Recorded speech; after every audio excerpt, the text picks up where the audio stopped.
waa xam nga politique Mhm. dama tàmm di wax ne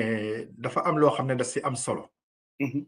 balaa ngay def politique moom laay wax sama rakk yi xam ne dañu bëgg a engagé politique chaque fois ma leen di wax man fi ma xuus Mhm. am na lu ma gis am na lu ma metti am na lu ma xeex mais Mhm. am na loo xam ne dinaa ko fi bàyyi Mhm. donc man lu may wax nii tey Mhm. mooy ñaari yëf mais Mhm. balaa ngay dig dara mais Mhm. lii fi nekk war nga mën a xam lan la Mhm. benn Mhm. tey man bu ma lay wax nii tey mënuma ko wax parce que sama statut bi est-ce que tey on s'est posé la question fii sur l'Ouest on a fait combien merci Boubacar sunu koom qui avance bien donc yal na ko yàlla sottali coopérative d'achat boobu li ma doon bëgg a wax mooy mi tamit vraiment ñoom ci waaw ñoom de ay jàmbaar lañ ñoom ñii waa Nantes moom law la cat rek waaw mais li ma doon bëgg a wax moo doon maa ngi jéggalu li ma doon bëgg a wax mooy loolu promotion boobu tey l'État du Sénégal doit dire que ces promoteurs du groupement d'achat boobu ah xool ministère du développement de l'agricole et de l'activité ne leen seen groupement bi baax na mais quels sont les produits qu'on va sélectionner mu am label Sénégal avec aussi des sachets yoo xam ne dafay day joxe écologiquement en fait voilà avec un système donc d'emballage qui répond aux normes européennes européennes loolu bu ñu ko defee ba pare donc nuñ koy envoyé nu muy ñëwee ak filiale de transport bi nan lañ koy defee ñun diaspora yi nag ñu war a monter des projets de solidarité internationale de transformation avec des acteurs parce que ñun on n'est pas là pour prendre la place des acteurs économiques on fait un plus mu doon un système d'alter ego ay nawle maanaam yow ki ngay liggéeyal xamal sa nawle la du ay duutaate xaalis parce que lu ñuy def yëpp suñu rakkee si liggéey lu ñuy def yëpp suñu mag yee ko siy def lu ñuy def mooy comme bi chinois bi doon jënd tey ñun luñ koy jënd dina am njëriñ mais il faut des leaders mais promesse yooyu nga doon wax mooy loolu dafay am solo aussi nit ñi di travailler sur des business plans di travailler que tey boo nee dama bëgg a def banque boobu war nañ mën a xam ne tey système d'épargne populaire tey diaspora yi ku nekk da nga waroon jënd action ñu am benn banque locale boo xam ne moo koy couvrir bu ñu defee loolu am un bailleur gis nga boo demee marocain yi yàlla dafa def damay conseiller ay marocain ak des camerounais mais sama dëkk moom kenn musuma laaj ma conseiller leen loolu rek ma si métti parce que tey bu ñu jëlee sunu koom bi di gërëm nag sama proposition de cadre pour initiative collective de la diaspora cette initiative que vise à mobiliser xoolal ma kàngang bi lu mu wax des transferts de compétences d'orientation mais man lii moo ma ñor li Célestin wax parce que loolu bu ñu ko defee l'État il peut dire à aujourd'hui à l'association des promoteurs économiques ou des bailleurs de fonds sénégalais il y a un projet qui s'appelle Sunukom la rentabilité financière est ça xool bailleur yooyu ne état bi man sax dama say jël pourcentage pour contrôler l'équilibre donc ñëw leen investir parce que ces gens-là ils vont créer des boutiques beneen boutique ñu créer ko Rennes beneen boutique ñu créer ko Bordeaux donc centrale d'achat boobu ñuy def des diasporas de l'Ouest une fois qu'on a collecté toutes les données bu ñu ko jëndee ba pare xam nañ déjà comme des Carrefour comme Leclerc excusez-moi du terme produit bu ñëwee acheminement bi dina am règle d'hygiène de sécurité ñu war ko mën a jëfloo fu ñu koy jëf dañuy dugg ci marché bi non seulement mais dañuy am compétitivité parce que sur le plan sanitaire et tout on répond à toutes les normes donc je crois que sunu koom bi c'est l'occasion rêvée pour que les Sénégalais jël affaire bi en main def ko seen projet buñ ko defee seen projet rek l'État est obligé de suivre État mënulul dara mbooloo ñun heure buñ am nekkee mbooloo am une idée xam nga ku nekk jël sa dërëm sa ñaar dërëm def ko ci je crois que l'État sera obligé de nous suivre et de nous épauler ci idée boobu je crois que sunu koom bi il faut que ñun ñëpp ñun ñi nekk ci communication yéen ñi nekk ci mouvement populaire ñëpp ku nekk def ko sa combat pour que le Sénégalais yëpp jot ci je crois que ñàkk koo xam moo waral sax affaire bi di xaw a yéex nii mais je crois que ku xam sunu koom lan moo nekk ci ginnaaw da doon idée boo xam ne bi yow da nga koy def sa idée bopp da nga koy épouser donc je crois que dañ leen di gërëm vraiment di wax la diaspora encore une fois ñu def ko seen projet waaw alors daf nga baal ba dafa am benn projet boo xam ne lu ma ñoral parce que damay gërëm benn sénégalais bu tudd monsieur Niang doon conseiller municipal ville de Rufisque xam nga tukki nattu la dëgg la di nga gis nit ñëw li nga doon yaakaar amoo ko ñun diaspora yi foo ñuy bàyyi xel loolu doole yemul moo tax may gërëm jigéen ñi sànq bu ma doon wax mais gis nga fii dañ fiy am nit ñoo xam ne dellu ñibbi rek la ñu bëgg dëgg la ma am aussi benn nit koo xam ne ku baax ma defee le projet Gaalu ji gox xam nga moom dafay jël xaalisam yaa ngi dégg Amadou Tidiane Niang mu ne ma Alassane ma ne ko waaw mu ne ma sénégalais bu fi nekk am jafe-jafe bëgg a ñebbi boo ma ko waxee dinaa jël dagg billet te bu ñëwee dinaa ko montel boutique dinaa ko dugal dans l'entrepreneuriat mu def bii mooy sama 17e personne yoo xam ne delloo nañ leen Sénégal dafa am yoo xam ne nag doo ko mun a wax macha allah damay tàmm di wax fecc lekk rencontre yépp am na mais il faut que ñuy jéem a xool fu ñu war a mën a jëmale suñu askan bi 17 personnes ñenn ñi da leen dugal si entreprise BT Batiba ñeneen ñi mu tijjil leen boutique ba pare fayal leen ba pare billet aller retour parce que nee na ñii dañu demoon jom moo leen fa yóbbu woon njabooto leen fa yóbbu parce que tukki neex na de mais li nga fiy fekk leneen la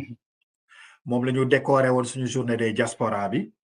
joxoon ko le première médaille d'engagé parce que ça va d'habitude ñun diaspora la nit ñi dañu xalaat mais bu ñu amee ku nekk Sénégal di xalaat suñuy problème yi ñuy am di ko lijjanti baax na aussi diaspora yi xam ne tamit am na ñu fas jom ñu nekk dëkk ba nag duñu déglu Alassane vraiment ñoo ngi dem lu bëri ci temps bi sax te duggaguñ ci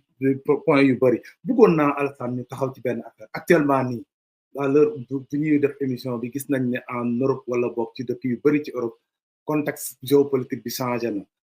racisme bi mi ngi monté parti yu mel ni parti xénophobe yi ñu ngi gën a am doole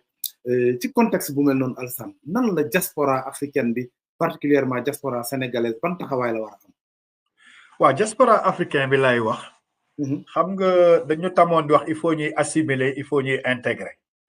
tey yàlla def na assimiler nañ intégrer nañ ba pare di participer sur la construction de ces nations françaises et européennes mais lii des mooy réponse yi xam ne moom la ñu war a indi foofu la diaspora bi war a liggéey lu bëri bu extrémisme yi commencé monter muy si engagement politique muy si engagement de l'économie sociale solidaire comme Mbacké Fall lu ñuy def donc on doit avoir notre place mais ces places doivent être concertées gis nga ñi xam ne dañuy tuddee seen bopp ay racistes dañuy jël temps de réfléchir di communiquer comme li ngay def ni communication bi da si am solo ñoom dañuy curux dara xel yi commencé jaxasoo ñun réponse yi xam ne moom la ñu war a def di leen ko jox tey association diaspora yi mosoo fi dégg bu amee tamit bëriwul débat politique bi ak stigmatisation bu ñu nee ñun duñuy dem si kaaf di profito mais dégg nga fi benn intellectuel boo xam ne chiffre à l'appui di leen ne ñun ñaata la ñuy fay impôt si dëkk bi ñaata la ñuy dugal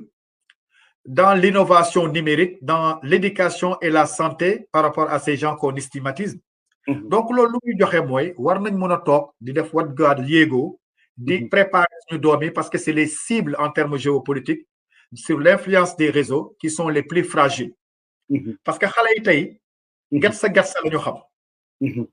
mais ànd ak del ak xalaat di poser stratégie di dem dafa am solo parce que xam nga migration ak diaspora day am ay niveau mais am ay niveau yoo xam ne dafay wàcc dafa am question yoo xam ne il faut que ñun ñu siy xalaat di apporter di contribuer dans le développement local de politique locale di innover mais aussi de mën a rentrer dans le débat politique mais très posé avec une intelligence man foofu laay waxee nit ñi aujourd'hui nos consuls yi ñu am ou ambassades yooyu war nañ am des cellules de concertation qui permet aujourd'hui de dire faisons attention parlons comme ça mais apportons d'autres choses ñoom ay diplomates lañ mais ñun ñoo yore réponse yi xam ne devant ces partis racistes ou bien dañu stigmatiser mais aussi war a xoolaat suñuy comportement nañu waxante dëgg nag dëgg nag munoo fi nekk munoo di xëy di dugg si volet social bi bëggoo formation buñ la joxee xaalis loolu man yàlla bi ma tiim nii lijjante naa ko fii nit koo xam ne tey fii la war a mën a toog tey ah buñ la joxee xaalis pour sa doom nga jël sa doom yóbbu Sénégal ba pare nag toog fii mais loolu la jox pour jàppale say doom la en plus loolu sax rendre nga nekk fi say système donc raciste yi bu ñu waxee quelque part aussi ñun war nañu mën a tàggat nit ñi di leen ne nag dëkk bi boo fi nekkee ba ñu accueillir la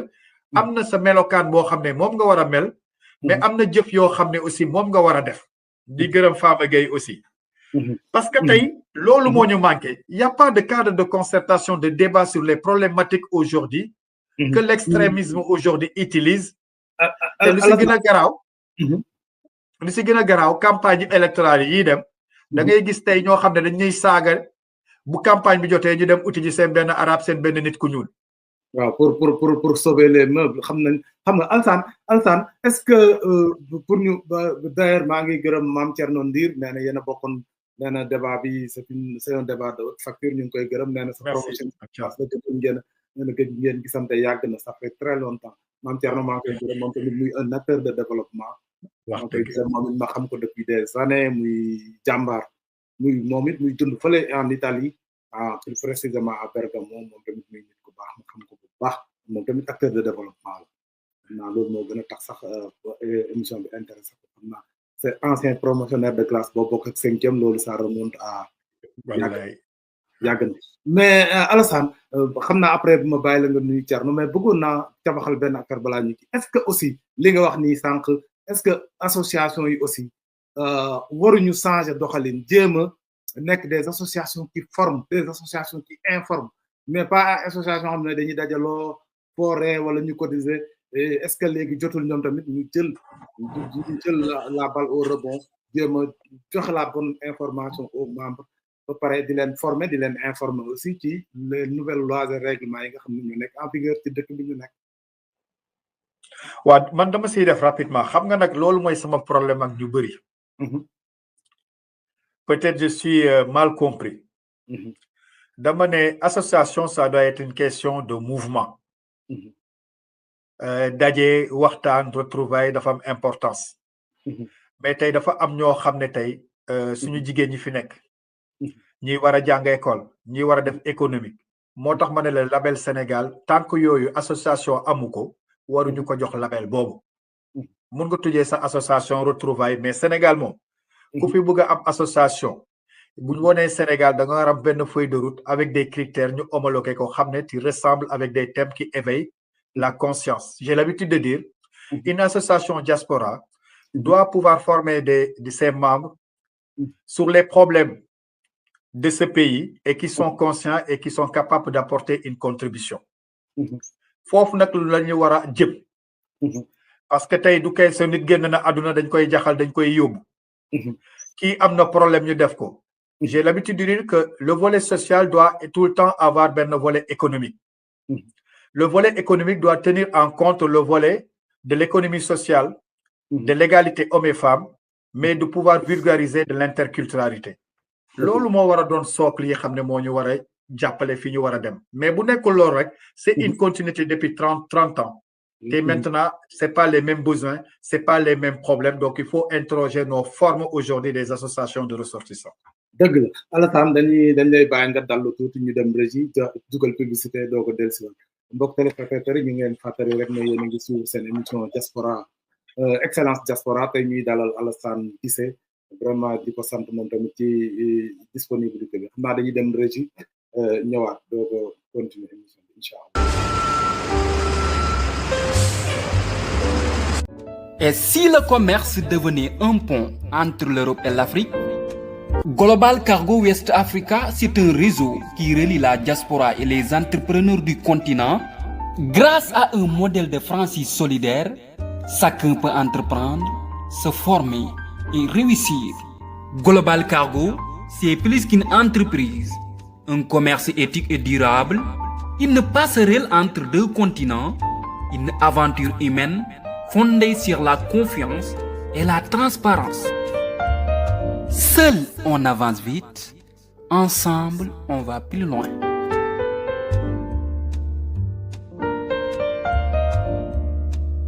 Global Cargo West Africa, le commerce au service du développement.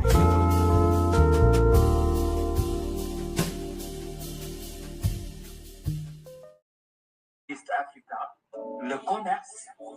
di gërëm rek régie bi di gërëm Serigne Fall bi nga xam ne moo nekk ci régie bi di leen fàttali rek téléspectateurs yi ne yéen a ngi en direct ci seen télévision Diaspora Actu tey nag Excellence Diaspora di dalal Alassane Guissé conseiller la fële ca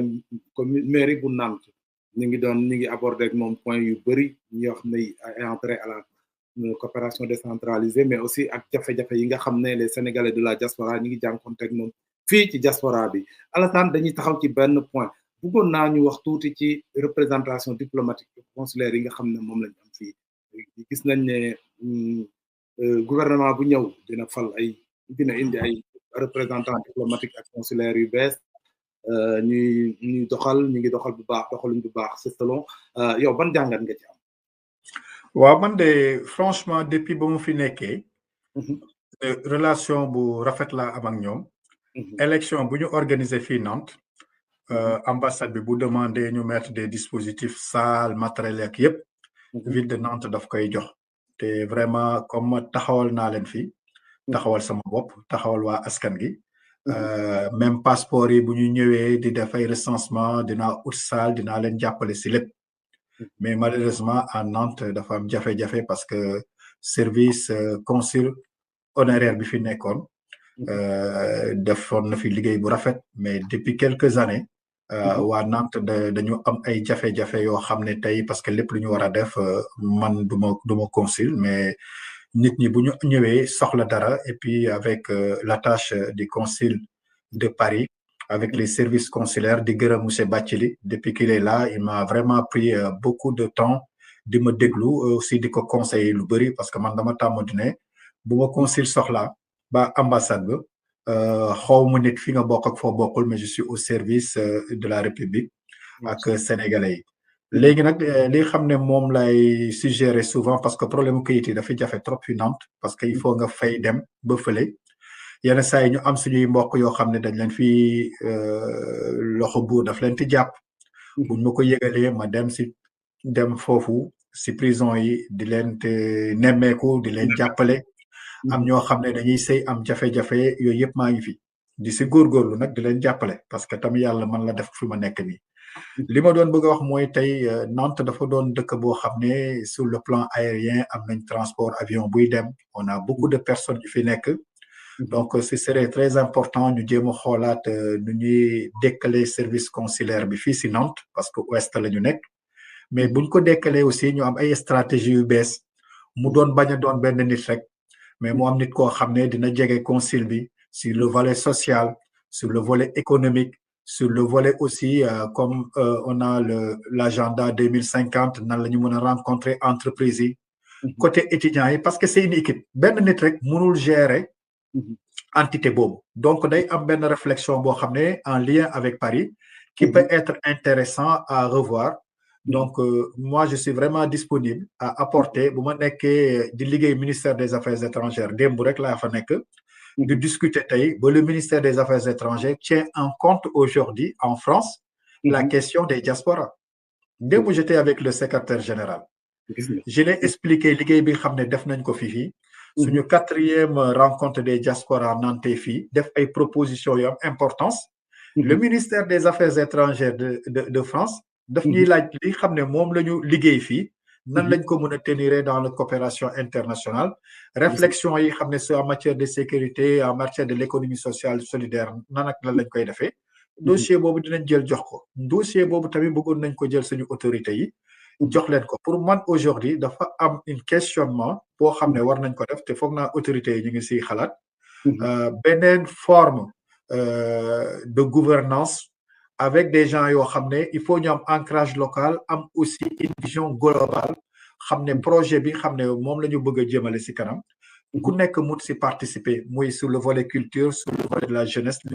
sur le volet de l'aménagement du territoire sur le volet aujourd'hui de l'attractivité du Sénégal, mais de tenir en compte aussi la contribution des diasporas qui sont là dans les différentes thématiques qui xam ne sénégalais yi loolu moo si ëpp importance donc man loolu rek moom si amal importance et je pense que nouvelle autorité yi nañ si bàyyi xel te et puis comme amoon na benn réunion sur les diasporas ba passé à Dakar donc je pense que ça peut être intéressant ñu xaw a wàccaat si terrain bi ñun ñuy joxe suñuy xam-xam mais j'en ai parlé avec monsieur Bathily je pense que dinañ si bàyyi xel